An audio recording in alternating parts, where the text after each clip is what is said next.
gamit na alcohol or hand sanitizer.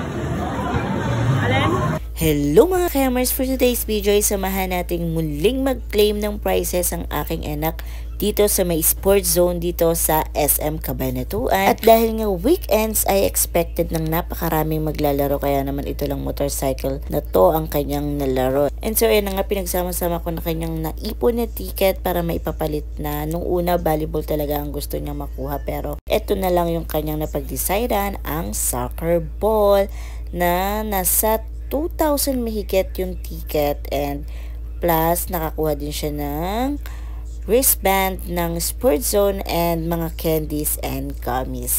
And ayun na nga, nagwe-wait na lang kami na kami na yung mag-turn na magpapapalit kasi ang dami ring nakapila.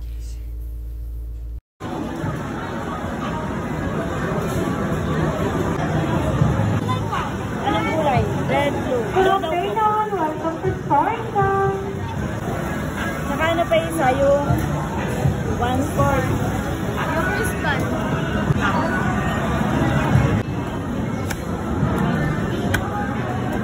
And ayun na nga, finally turn na namin at ibigay na sa kanya yung kanyang soccer ball na kulay blue ang kanyang napili. So, super tuwa na naman ang aking anak. Pulang pagsidla ang kanyang kaligayahan. Super nakakatuwa talaga pag nakikita ko yung mga ganito. Kunting kaligayahan ng aking anak ay Thank you po. So, ayun lang mga Kemers. I hope you like this video. To God be the glory. Till on our next. Bye-bye.